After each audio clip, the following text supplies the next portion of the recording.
Allot மணி சேனலுக்கு வருக வருக. நான் செபி ரெஜிஸ்டர்டு ஃபினான்ஷியல் அட்வைசர் கிடையாதுங்க. நான் எஜுகேஷனல் பர்பஸுக்காக என்னுடைய பர்சனல் எக்ஸ்பீரியன்ஸை நான் ஒரு 20 வருஷமாக மார்க்கெட்டில் இருக்கேன். அதை தான் உங்கள்கிட்ட ஷேர் பண்ணுறேன். நீங்கள் எந்த முடிவு எடுக்கிறதா இருந்தாலும் உங்கள் நிதி ஆலோசகரை அணுகி அதுக்கப்புறம் பணத்தை போடுறதை பற்றி முடிவு பண்ணுங்கள். நன்றி. அலாட் மணி சேனலுக்கு வருக வருக. இந்த சேனலுக்கு இன்னும் நீங்கள் சப்ஸ்கிரைப் பண்ணலைன்னா தயவு செஞ்சு சப்ஸ்கிரைப் பண்ணிக்கோங்க. பெல் பட்டனையும் கிளிக் பண்ணிக்கோங்க.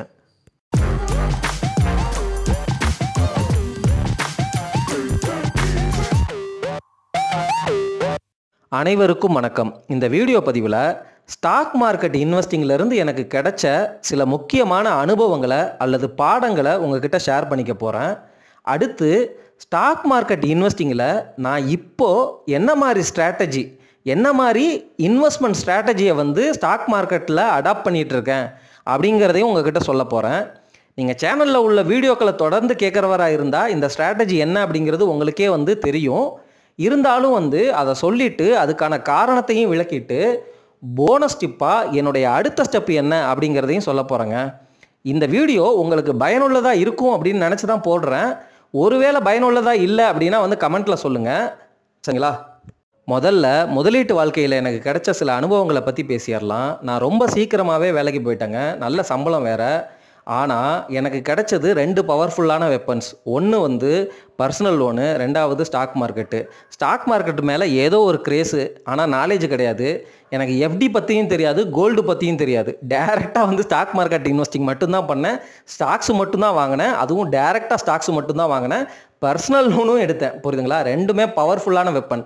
ஆனால் அதில் இருந்த ஒரு பாசிட்டிவான விஷயம் என்ன அப்படின்னா, எனக்கு இருந்த துணிச்சல். ரெண்டாவது ஸ்டாக் மார்க்கெட்டுக்குள்ளே உள்ளே வரணும்னு ரொம்ப ஏர்லியாகவே யோசிச்சது. மூணாவது மாத சம்பளத்தில் இருந்தே ஸ்டாக் மார்க்கெட்டுக்குள்ளே இருக்கணும் அப்படின்னு நினச்சது. இது மூணும் தான் பாசிட்டிவ். ஆனால் எனக்கு நடந்த விஷயங்கள் எல்லாமே நெகட்டிவான விஷயங்கள், கசப்பான பாடங்கள். காரணம் என்னென்னா, எனக்கு நாலேஜ் கிடையாது, ஸ்டாக் மார்க்கெட்னா என்னன்னு தெரியாது. பட்டு தான் நிறைய விஷயங்களை புரிஞ்சுக்கிட்டு இப்போ ஓரளவு நாலேஜ் இருக்கிறதா எனக்குள்ளே நான் நம்பிட்டு இருக்கிறேன். ஓரளவு நிதானமாக இருக்கிறதா எனக்குள்ளே நம்பிட்டு இருக்கிறேன். ஆனால் இந்த சேனலை ஆரம்பித்ததுக்கு நோக்கமே நீங்கள் எல்லாம் பட்டு ரொம்ப காலம் எடுத்து ஒரு நல்ல மெச்சூர்டான முதலீட்டாளராக மாறுறதுக்கு முன்னாடியே என்னுடைய பாடத்திலேருந்து உங்களுடைய டைமை நீங்கள் சுருக்கி ஈஸியாகவே குயிக்காக ரிட்டர்ன் எடுத்துருவீங்க அப்படிங்கிற நம்பிக்கையினால தான் இந்த சேனலே ஓப்பன் பண்ணியிருக்கிறாங்க. 20 வயசு இருந்தால் தான் எங்கே இன்வெஸ்டர் அப்படின்லாம் கிடையாது. 30 வயசு இருந்தாலும், 40 வயசு இருந்தாலும், 50 வயசு இருந்தாலும் ஸ்டாக் மார்க்கெட்டு அப்படிங்கிறது இப்போ தான் நீங்கள் கேள்விப்படுறீங்க, உள்ளே வரணும்னு நினைக்கிறீங்க அப்படின்னாலும் நீங்கள் எங்கே இன்வெஸ்டர் தான். உங்களுக்கு இந்த ஸ்டாக் மார்க்கெட்டில் பட்டு பல ஸ்ட்ராட்டஜிஸை யோசித்து பல வீடியோக்களை பார்த்து ட்ரை பண்ணி அதில் ஒரு எக்ஸ்பெரிமெண்ட் பண்ணி ரொம்ப நாள் அந்த ஸ்டாக்கை ஹோல்டு பண்ண முடியாமல் கொஞ்சோன்னு லாபம் வந்தோடனே எடுத்துட்டு அதுக்கப்புறம் லாஸ் பார்த்துட்டு ஓடிட்டு இந்த மாதிரி ஃபியரு, கிரீடு இதுக்குள்ளே சிக்கி சின்னாப்பின்னமாகி தொடர்ந்து பல வருஷங்கள் கழித்து தான் இதனுடைய ரியல் உண்மை, ரியல் நாலேஜ் உங்களுக்கு கிடச்சி அதுக்கப்புறம் நீங்கள் ரிட்டர்னை நல்லா பார்க்க ஆரம்பிப்பீங்க. அதுக்குள்ளே உங்களுக்கு வயசு ஓடி போயிடும். இந்த மிகப்பெரிய லென்த் பீரியடை நீங்கள் எப்படி அவாய்ட் பண்ணலாம் அப்படின்னா நிஃப்டி 50, நிஃப்டி நெக்ஸ்ட் 50ல் எதுவும் தெரிலனாலும் நீங்கள் தொடர்ந்து சிப் பண்ணிகிட்டே வரலாம். அல்லது மியூச்சுவல் ஃபண்ட் டைரக்டில் நீங்கள் தொடர்ந்து சிப் பண்ணிகிட்டே வரலாம். இது நல்ல ஸ்ட்ராட்டஜி தான். இப்போ இருக்கிற இளைஞர்கள் இந்த ஸ்ட்ராட்டஜியை நிறைய பேர் பண்ணிகிட்ருக்குறாங்க. அவங்களுக்கு என்னுடைய வாழ்த்துகள். நான் ஸ்டாக் மார்க்கெட்டுக்குள்ளே உள்ளே வந்தாலும் எல்லா காசையும் ஒட்டு மொத்தமாக போடுறதுக்கு யாருக்காக இருந்தாலும் துணிச்சல் வராதுல்ல. கொஞ்சம் கொஞ்சமாக ஸ்டாக் வாங்குறேன். 100 ரூபா லாபம் வந்தால் விற்றுறேன், அல்லது 200 ரூபா லாஸ் போச்சுனாலும் விற்றுறேன். இந்த மாதிரி சின்ன சின்ன அமௌண்ட்டில் சின்ன சின்ன ஸ்டாக்ஸை விற்று வாங்கிட்டு இருக்கிறேன். எனக்கு இன்புட் எல்லாமே மார்க்கெட்டில் நியூஸ் வரும்ல. For example Reliance petroleum IPO சூப்பராக இருக்க போது ஆக ஓகன்னு மார்க்கெட்டில் ஸ்பெகுலேஷன் நியூஸ் வந்துச்சுன்னா அதை உண்மைன்னு நம்பி அந்த க்ரௌடிலே நானும் போய் அதே மாதிரி அந்த ஸ்டாக்கை வாங்குவேன். அல்லது தலால் ஸ்ட்ரீட்டு அல்லது ஆஃபீஸில் யாராவது சொல்கிறது, இப்படி தான் என்னுடைய இன்வெஸ்ட்மெண்ட் ஸ்ட்ராட்டஜியே இருந்துச்சு. இந்த விஷயத்தில் என்ன அப்படின்னா, கரெக்ஷன் பயங்கரமாக நடந்துக்கிட்டே இருக்குது. இடையில சின்ன கரெக்ஷன் வருது, அதுக்கப்புறம் மார்க்கெட் எந்திரிச்சு மேலே போகுது. ஸோ எனக்கு அந்த அப்சர்வேஷன் எனக்கு நல்லாவே புரியுது. மார்க்கெட் பயங்கரமாக கீழே உடையுது, எல்லாரும் பயப்படுறாங்க. ஒரு 1000 பாயிண்ட் கீழே உடஞ்சோடனே, சென்செக்ஸ் 1000 பாயிண்ட் கீழே உடஞ்சோடனே பயங்கரமாக பயப்படுறாங்க. சரி, அதுக்கப்புறம் மேலே எந்திரிச்சு போகுது. நம்ம கண்டிப்பாக இந்த 1000 பாயிண்ட் உடையிறப்பெல்லாம் நல்லா பல்க்கு பர்சனல் லோன் எடுத்து போட்டுறணும் அப்படிங்கிற மாதிரிலாம் தாட்ஸ் பயங்கரமாக வருது. ஸோ இந்த மாதிரி இன்வெஸ்டிங்கில் கொஞ்சம் கொஞ்சமாக போட்டு கன்விக்ஷன் கன்விக்ஷனை வளர்த்துக்கிட்டே இருக்கிறேன். புரியுதுங்களா? ஒரு எக்ஸ்பீரியன்ஸ் கிடைக்குது. 2007 வருது. 2007 பீக்கில் நான் சம்பாதிச்ச ஒட்டுமொத்த காசையும் வந்து ஸ்டாக்காக வந்து வாங்கி குவிக்கிறேன். அந்த சமயத்தில் நான் இன்வெஸ்ட் பண்ணியிருக்க வேண்டிய முதலீடு ரியல் எஸ்டேட்டு. ஆனால் 2007 பீக்கில் எல்லா ஸ்டாக்கும் சூப்பரான உச்சத்தில் இருக்குது. நான் போய் வாங்குறேன். ஆனால் இதில் என்ன பியூட்டின்னா, இது வரைக்கும் வந்து கொஞ்சோன்னு லாஸ் வந்தால் விற்றுட்டு வெளில வந்த நான் அந்த 2007 பீக்கில் லாஸ் ஆகி கீழே போகுது. இருந்தாலும் நான் நீண்டகால முதலீட்டாளர், நான் ஹோல்டு பண்ண போகிறேன் அப்படின்னு சொல்லிட்டு ஹோல்டு பண்ணிட்டு இருக்கிறேன். எனக்கு எந்தவித நாலேஜும் கிடையாது. நான் வச்சிருக்கிற ஸ்டாக்கு நல்ல ஸ்டாக்கானு தெரியாது. திருப்பி எந்திரிச்சு வருமா அப்படிங்கிறது தெரியாது. நிஃப்டி 50 இண்டெக்ஸை பற்றி தெரியாது. இந்த மாதிரி எந்தவித நாலேஜும் புரிதலும் இல்லாமல் 4 வருஷமாக ஏதோ வந்து கேள்வி ஞானத்தில் யாராவது சொல்கிறத கேட்டு ஒரு அனுபவம் இருக்குது, விற்று வாங்குகிற அனுபவம் இருக்குது. அதன் அடிப்படையில் நான் நீண்டகால முதலீட்டாளராக இருக்க போகிறேன்னு சொல்லிட்டு இன்ஃப்ராஸ்ட்ரக்சர் கம்பெனிஸ்லாம் ஸ்டாக்கை வாங்கி வச்சிருக்கிறேன். நானும் நீண்டகால முதலீட்டாளர் தான். ரொம்ப வருஷமாக அந்த ஸ்டாக்ஸ் எல்லாம் வந்து ஹோல்டு பண்ணிகிட்டே இருந்தேன். நான் ஒட்டுமொத்த சம்பளத்தை போட்டாலும் 2008 வந்து 60% நிஃப்டி கீழே விழுந்துச்சு. அதாவது சென்செக்ஸ் வந்து 60-65% கீழே விழுந்துச்சு. என்னுடைய போர்ட்ஃபோலியோலாம் 80-85% வந்து கீழே போச்சு. அருமையான நஷ்டம், சூப்பரான நஷ்டம். ஆனாலும் நான் வந்து அந்த ஸ்டாக்ஸ் எல்லாம் ஹோல்டு பண்ணிகிட்டே இருக்கிறேன். புரியுதுங்களா? ஹோல்டு பண்ணிவிட்டு நான் வாங்கின விலை 250 ரூபா, 400 ரூபாய் இந்த மாதிரி விலைகளில் வந்து நிறைய குவான்டிட்டியில் வந்து ஸ்டாக் வாங்கி வச்சுருக்கிறேன். அதை வந்து வெறும் 10 ரூபா 50 காசுக்கு வந்து 2013-14 விற்றேன். சரிங்களா? ஸோ இதிலிருந்து நீங்கள் புரிஞ்சுக்க வேண்டிய பாடம், எக்காலத்தை கொண்டும் உங்களுக்கு புரியலை அப்படின்னா வந்து நீங்கள் ஸ்டாக் மார்க்கெட்டுக்குள்ளே இருக்கக்கூடாது. இந்த மாதிரி ஃபியரு, கிரீடு, நம்ம வந்து கரெக்டான இன்வெஸ்டர்னு நம்மளே நினச்சிக்கிட்டு நம்ம வாங்கி வச்சுருக்கிற ஸ்டாக்கெல்லாம் மேலே வந்துடும் அப்படின்னு நினச்சிட்டு மார்க்கெட்டில் மேக்ரோ எக்கனாமிக் சிச்சுவேஷனில் ஜிடிபி எவ்வளோ க்ரோ ஆகுது, யூஎஸுக்கும் நமக்கும் என்ன சம்மந்தம், ஆர்பிஐயோடைய இன்ட்ரெஸ்ட் ரேட் பாலிசி என்ன, இந்த மார்க்கெட் வந்து ஏன் உடையுது, இதுக்கு என்ன காரணம், ஸ்ட்ரக்சரல் ப்ராப்ளமாக, இந்த மாதிரியெல்லாம் வந்து நீங்கள் புரிஞ்சுக்க ட்ரை பண்ணணும். ரொம்ப டீப்பாக போகலைன்னாலும் அட்லீஸ்ட் எக்ஸ்பர்ட் சொல்கிறத கேட்குறது மூலமாக உங்களுடைய இன்வெஸ்ட்மெண்ட் டெசிஷன்ஸை வந்து ஸ்ட்ராட்டஜியை வந்து நீங்கள் மாற்றிக்கலாம். உங்கள் போர்ட்ஃபோலியோவில் ஏதாவது தப்பான ஸ்டாக் இருந்துச்சுன்னா லாஸை கட் பண்ணிவிட்டு வெளியில் வரலாம். இதெல்லாம் வந்து நம்ம பண்ணணும் அப்படிங்கிறது தான் வந்து என்னுடைய அனுபவத்திலேருந்து கிடைக்கிற பாடங்க. அதே போல் இந்த மாதிரி பல எக்ஸ்பெரிமெண்ட்டை பண்ணிகிட்டே வர்றேன். சரிங்களா? அடுத்து வந்து என்ன மாதிரி பண்ணுறேன் அப்படின்னா, நல்லா டிவிடெண்ட் கொடுக்குற ஸ்டாக்கு அப்படின்னு சொல்லிட்டு என்எம்டிசி, அதுக்கப்புறம் வந்து இந்த மாதிரி ஆயில் இண்டியா, இந்த மாதிரி ஸ்டாக்ஸாக வாங்குறேன்.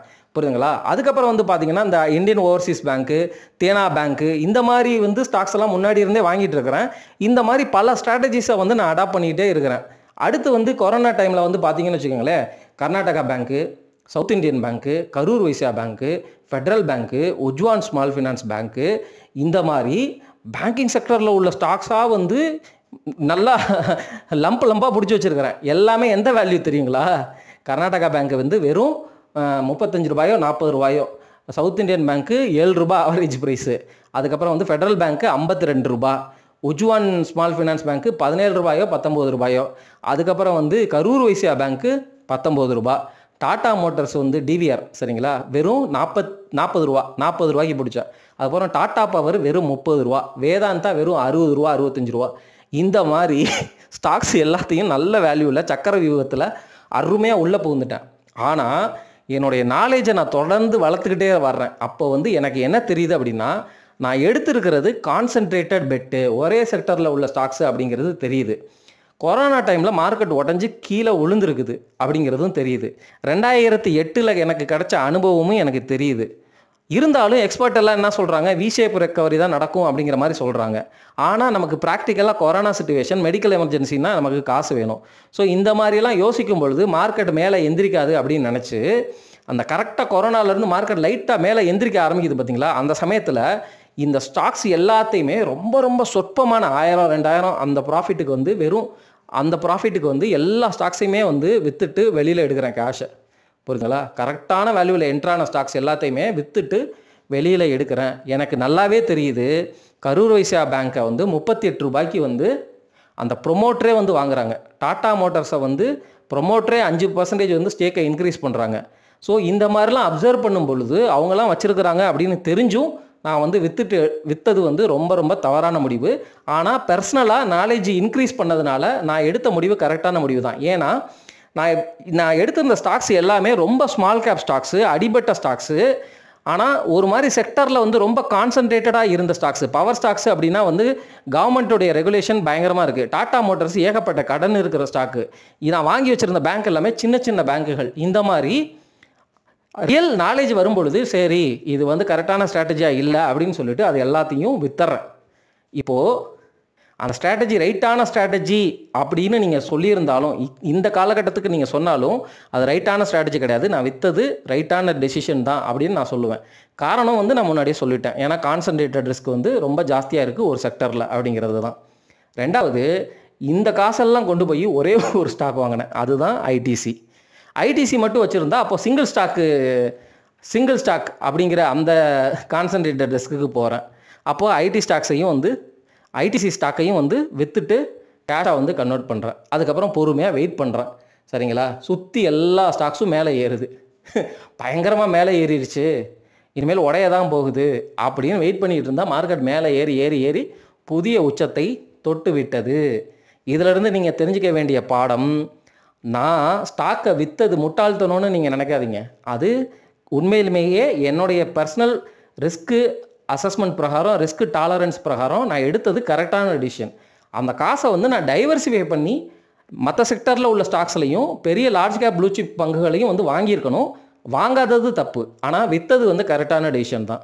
அடுத்து ஐடிசி மட்டுமே வாங்கினது வந்து மிகப்பெரிய தப்பு. வெறும் 160 ரூபாய் அந்த ரேஞ்சில் பிடிச்சேன் அப்படின்னாலும், நல்ல ப்ளூ சிப் கம்பெனி அப்படின்னாலும் ஒரே ஒரு ஸ்டாக்கை மட்டும் நீங்கள் வந்து வச்சுக்கிறது அப்படிங்கிறதும் வந்து தப்பான ஸ்ட்ராட்டஜி. அந்த இடத்துல அதுவும் வந்து நான் விற்றது வந்து கரெக்டான டெசிஷன் தான். அடுத்து வந்து என்ன ஆயிடுச்சு அப்படின்னா, ஸ்டாக் மார்க்கெட் மேலே ஏறிட்டே இருக்குது. இது பயங்கரமாக ஏறுது, இவ்வளோ ஷார்ட் டேர்மில் ஏறுனா கண்டிப்பாக கீழே வந்து தான் ஆகணும் அப்படிங்கிற அந்த சைக்காலஜினால் வந்து வெயிட் பண்ணிகிட்டே இருக்கேன். ஆனால் மார்க்கெட் மேலே போயிடுச்சு. ஆனால் நாலேஜபிள் பர்சனாக இருந்தால் ஏன் மேலே ஏறுது, நிஃப்டியோடைய இபிஎஸ் என்ன, அந்த பிபை ரேஷியோ என்ன அப்படிங்கிறத நம்ம வந்து செக் பண்ணியிருக்கணும். அதை வந்து மிஸ் பண்ணியாச்சு அப்படிங்கிறது தான் நமக்கு கிடைக்கிற பாடங்கள். நான் இப்போ ஃபாலோ பண்ணுற கரண்ட் இன்வெஸ்ட்மெண்ட் ஸ்ட்ராட்டஜி என்ன அப்படிங்கிறது உங்களுக்கு நல்லாவே தெரியும். அரிய சூப்பரான ப்ளூ சிப் கம்பெனிகள் எல்லாமே வந்து நல்ல வேல்யூவேஷனில் கிடைக்கிறதுனால, நல்ல வேல்யூவேஷனுங்கிறது வந்து கண்டிப்பாக 20க்கு கீழே தான். ஆனால் நான் 20 to 25 அப்படிங்கிற ரேஞ்சில் வந்து ரொம்ப லாங் டேர்முக்கு நான் வைக்க போகிறேன் அப்படின்னு நினச்சிட்டு நான் பிடிச்சிருக்கிறேன்.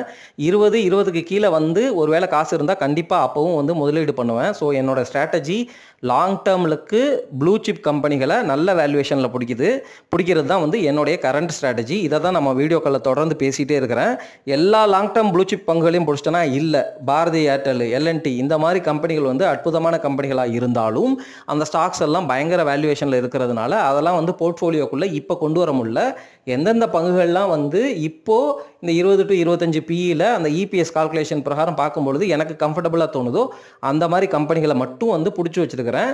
புக் வேல்யூ அதிகமாக இருந்தாலும், பிபை ரேஷியோ அதிகமாக இருந்தாலும் ஹிஸ்டாரிக்கல் பிஇயை விட கம்மியாக தான் இருக்குது. நல்ல ப்ளூ சிப் கம்பெனி லாங் டேர்மில் வந்து, அதாவது என்னென்னா ரொம்ப வருஷமாக வந்து டைம் கரெக்ஷனில் இருக்குது அப்படின்னாலும் அதையும் உள்ளே கொண்டு வந்து வச்சுருக்கிறேன். இதுதான் என்னுடைய கரண்ட் ஸ்ட்ராட்டஜி. சரி, என்னுடைய அடுத்த ஸ்ட்ராட்டஜி என்ன அப்படிங்கிறத சொல்கிறதுக்கு முன்னாடி இந்த கரண்ட் ஸ்ட்ராட்டஜியில் நீங்கள் கேட்க வேண்டிய முக்கியமான கேள்வி ஒன்று இருக்குது. நான் ஏன் டைரக்ட் ஸ்டாக் இன்வெஸ்டிங் பண்ணுறேன், என்னால் பெஞ்ச் மார்க்கோடைய ரிட்டர்னை பீட் பண்ண முடியுதா? இந்த கேள்வியை நானே எனக்குள்ளே தொடர்ந்து கேட்டுக்கிட்டே இருக்கிறேன். நான் எக்ஸ்ஐஆர்ஆர் அப்படிங்கிற அந்த பர்சன்டேஜை வந்து கால்குலேட் பண்ணால் தான் வந்து எனக்கு வந்து நான் என்ன ரிட்டர்ன் பண்ணியிருக்கிறேன் அப்படிங்கிறது தெரியும். பட் ஒரு ரஃபாக கால்குலேட் பண்ணும் பொழுதும் நான் நிஃப்டியோடைய ரிட்டர்னை வந்து பீட் பண்ண முடியல. அதுதான் வந்து நிதர்சன உண்மை. ஆனால் எனக்கு கன்விக்ஷன் ரொம்ப நல்லாவே இருக்குது, நிஃப்டியோடைய பெஞ்ச் மார்க் ரிட்டர்னை என்னால் பீட் பண்ண முடியும்னு. காரணம் என்னங்கிறத சொல்லிடுறேன். மியூச்சுவல் ஃபண்டு மேனேஜர்ஸுமே பெஞ்ச் மார்க் ரிட்டர்னை பீட் பண்ணுறதுக்கு கஷ்டப்படுவாங்க. மேபி ஒரு பீரியடில் வேணால் பீட் பண்ணுவாங்க. கன்சிஸ்டண்ட்டாக 20 வருஷத்துக்கு பீட் பண்ணுறது அப்படிங்கிறது ரொம்ப கஷ்டம்.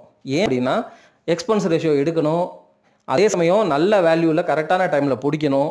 நீங்கள் காசு கொடுத்தீங்க அப்படின்னா காசு கொடுக்குறப்போ அந்த ஸ்டாக்கு அதிக வேல்யூ இருந்தாலும் வாங்கி ஆகணும். ஸோ இந்த மாதிரி பிரச்சனைகள் வந்து மியூச்சுவல் ஃபண்டுக்குள்ளே இருக்குது. இண்டிவிஜுவலாக நீங்கள் இண்டெக்ஸ் வாங்கினாலும் இண்டெக்ஸ்குள்ளே பப்ளிக் செக்டர் கம்பெனிஸ் இருக்குது. டைட்டன், ட்ரெண்ட் மாதிரி கம்பெனிகள்லாம் வேல்யூவேஷன் ஜாஸ்தியாக இருக்குது, நான் ஏன் வாங்கணும்னு கேட்டேன். அதே மாதிரி தான் வந்து இப்போ ட்ரெண்டெல்லாம் வந்து நல்லாவே வந்து உடைய ஆரம்பிச்சிருக்குது. ஸோ நம்மளுடைய அந்த சிந்தனைங்கிறது சரியான சிந்தனை. இண்டெக்ஸ் இன்வெஸ்டிங்காக இருக்கட்டும், மியூச்சுவல் ஃபண்டாக இருக்கட்டும், நமக்கு நம்ம நினைக்கிற ஃப்ளெக்சிபிலிட்டியில் நம்ம நினைக்கிற ஸ்டாக்ஸை நம்ம நினைக்கிற வேல்யூவில் வாங்க அவங்களால முடியாது, அந்த இண்டெக்ஸ் இன்வெஸ்டிங்கால் முடியாது. அப்படிங்கிறதுனால தான் நம்ம டைரக்ட் ஸ்டாக் இன்வெஸ்டிங்குள்ளே போகிறோம். இந்த டைரக்ட் ஸ்டாக் இன்வெஸ்டிங்குள்ளே நாலேஜை தொடர்ந்து வளர்த்துக்கிட்டு இருக்கிறோம். நமக்கு கன்விக்ஷன் இருக்குது, லாங் ரன்னில் கண்டிப்பாக நிஃப்டி 50 பெஞ்ச் மார்க்கை பீட் பண்ணுவோம் அப்படிங்கிற நம்பிக்கை இருக்கிறதுனால தான் இந்த டைரக்ட் ஸ்டாக் இன்வெஸ்டிங்குள்ளே நான் வந்திருக்கிறேன் அப்படிங்கிறத நான் உங்ககிட்ட சொல்லிக்கிறேன். சரி, இப்போ போனஸ் டிப் ஒன்று சொல்கிறிய அப்படின்னு சொன்னியே அப்படின்னு தானே கேட்குறீங்க.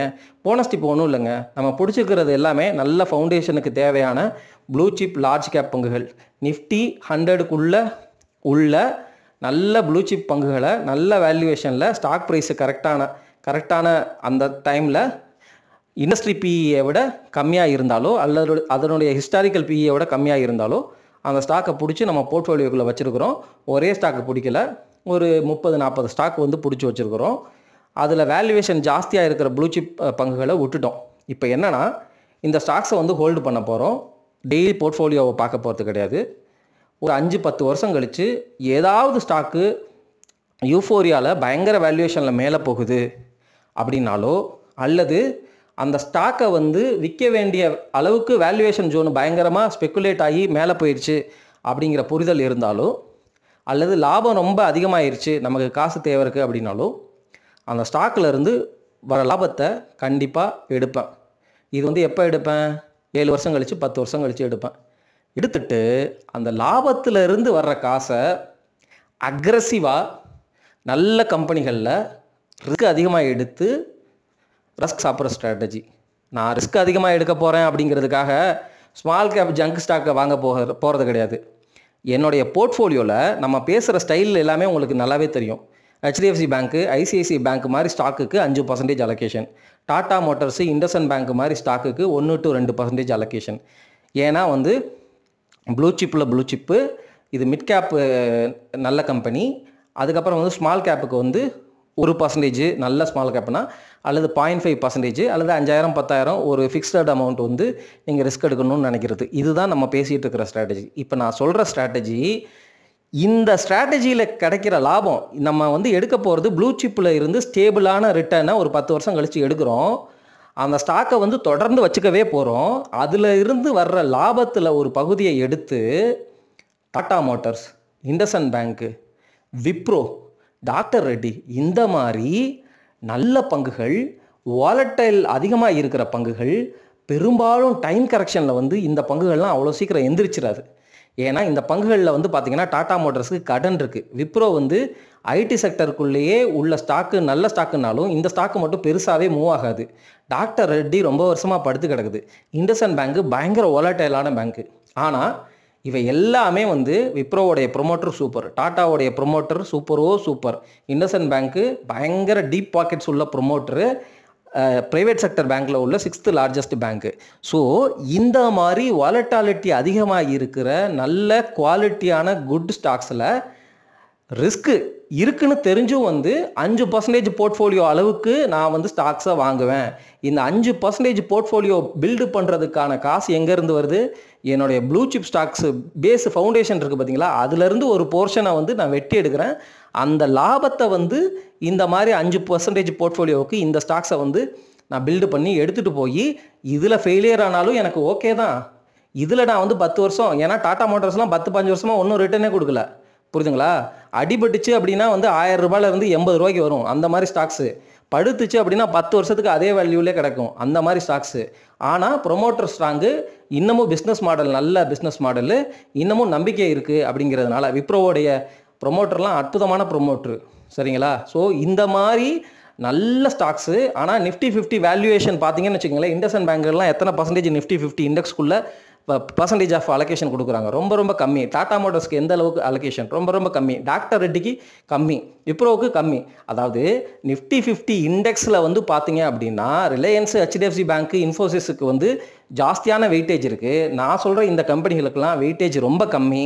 ஆனால் ரொம்பவே வந்து என்னை பொறுத்த வரைக்கும் பவர்ஃபுல்லான கம்பெனிஸ், ரிட்டர்ன் அதிகம் தரக்கூடிய கம்பெனிஸ் அப்படின்னு நான் நினைக்கிறதுனால வர்ற லாபத்தை எடுத்து இந்த இடத்துல வந்து ரிஸ்க் எடுக்கிறேன். ரிஸ்க்குமே எப்படி எடுக்கிறேன்? ஓரளவு குவாலிட்டி சர்க்கிள்குள்ளே எடுக்கிறேன். ஆனால் வாலட்டாலிட்டி கம்பெனிங்கிறது சேஃபாக தான் இருக்க போகிறது, ப்ரொமோட்டரும் ஸ்ட்ராங்கு தான். ஆனால் ஸ்டாக் ப்ரைஸ் வந்து பயங்கரமாக உடப்படும், ரொம்ப வருஷம் வந்து நம்ம வெயிட் பண்ணுற மாதிரி இருக்கும். அப்படிங்கிறத புரிஞ்சு இந்த ஸ்டாக்லேயும் நான் வந்து 5% அளவுக்கு நான் வந்து என்னுடைய எக்ஸ்போஷரை கூட்டுவேன் வர்ற லாபத்தில் இருந்து. தொடர்ந்து ப்ளூ சிப் அதே கம்பெனிகளை வந்து கண்டினியூஸாகவும் வச்சுக்குவேன்.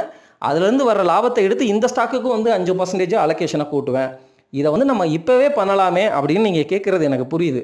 இப்போவே நீங்கள் பண்ணீங்க அப்படின்னா இந்த ஸ்டாக்கெல்லாம் ஃபெயில் ஆனாலோ அல்லது 10 வருஷம் நீங்கள் வந்து வெயிட் பண்ணுற மாதிரி இருந்தாலோ நீங்கள் போட்டை மிஸ் பண்ணிடுவீங்க. அதாவது உங்களுக்கு லாஸு தான் வந்து சேரும், ரிஸ்க்கு வந்து ஜாஸ்தியாக இருக்குது. புரியுதுங்களா? அதே இது ப்ளூ சிப் ஸ்டாக்குகளும் இருக்குது, அதுலேருந்து வர்ற லாபத்தை எடுக்கும் பொழுது இதில் நீங்கள் ஃபெயில் ஆனாலும் அந்த ப்ளூ சிப்லேருந்து வர்ற ஸ்டேபிள் ரிட்டர்ன் வந்து உங்களுக்கு கிடைக்கும் அப்படிங்கிறது தான் ஸ்ட்ராட்டஜி. இந்த மாதிரி ரிஸ்க் ஸ்ட்ராட்டஜி நான் வந்து 50 வயசு ஆள் மாதிரி திங்க் பண்ணுறேன்னு சொல்லிட்டு எடுத்தோன்னே ரிஸ்க் ஸ்ட்ராட்டஜிக்குள்ளே போயிடாதீங்க. அது வேறு, அந்த பாயிண்ட்டே வேறு, அந்த கான்டெக்ஸ்டே வேறு. இப்போ நான் சொல்கிறது வந்து என்னென்னா, ஃபவுண்டேஷனை ஜாஸ்தியாக போட்டாச்சு, அதுலேருந்து வர்ற லாபத்தை எடுத்து இந்த மாதிரி ரிஸ்க் ஸ்ட்ராட்டஜிலையும் நல்ல குவாலிட்டியான பங்குகளை அதிகமான வேல்யூவில் பிடிக்கிறோம். அப்போது நம்ம அதிகமான ரிஸ்க் எடுக்கிறோம், அதிகமான ரிவார்டை எதிர்பார்க்குறோம். ஒருவேளை இதில் இருந்து நமக்கு வந்து இன்னமும் அதிகமான ரிட்டர்ன் கிடைக்குதுன்னு வச்சுக்கோங்க, அதிலிருந்து ஒரு போர்ஷனை கண்டிப்பாக வந்து டெப்ட்டுக்கு எடுத்து மூவ் பண்ணணும். ஏன்னா அதுக்குள்ளே நமக்கு வயசாயிரும், ரிட்டையர்மெண்ட் பிளானிங்க்கு வந்து டெப்ட்டு கண்டிப்பாக தேவைப்படும். அந்த காசை பாதியை மூவ் பண்ணிவிட்டு அதுக்கப்புறம் வந்து மிச்சம் இருக்கிற லாபத்தில் ஒரு பகுதியை வந்து வேணால் நாட்கோ ஃபார்மா மாதிரி நல்ல கம்பெனிகள், ஸ்மால் கேப் கம்பெனிகளில் நீங்கள் மறுபடியும் பெட் எடுக்கலாம், 5% அளவுக்கு பெட் எடுக்கலாம். அப்படிங்கிறதான் வந்து என்னுடைய ஸ்டெப் பை ஸ்டெப்பு ஸ்ட்ராட்டஜி. இதுதான் நான் ஃபாலோ பண்ண போகிறேங்க. தொடர்ந்து நீங்கள் மார்க்கெட்டுக்குள்ளே இப்படி அப்படின்னு போர்ட்ஃபோலியோ பார்த்துக்கிட்டே இருந்தீங்கன்னா ஃப்ரஸ்ட்ரேட் ஆயிடுவீங்க, விற்றுட்டு வெளில வந்துடுவீங்க. போர்ட்ஃபோலியோவை பார்க்காதீங்க, ஜஸ்ட்டு மார்க்கெட்டில் என்ன மாதிரி ஃபண்டமெண்டல்ஸ் போகுது, என்ன மாதிரி நியூஸ் போகுது அப்படிங்கிறத புரிஞ்சு உணர்ந்து கொண்டு அதுக்கு ஏற்ற மாதிரி ஃபண்டமெண்டலாக ஏதாவது ஸ்டாக்கில் வந்து சேஞ்ச் நடந்துச்சு அப்படின்னா அங்கே நம்ம வந்து லாஸை கட் பண்ணிவிட்டு விற்றுட்டு வேறு ஸ்டாக்குக்கு மூவ் ஆகலாம். அந்த மாதிரி பண்ணலாமே ஒழிய நம்ம இன்னமும் வந்து நிதானமான முதலீட்டாளர் தான் இருக்கணும்னு சொல்லிட்டு இந்த வீடியோ பதிவு முடிக்கிறேன் நண்பர்களே. நன்றி.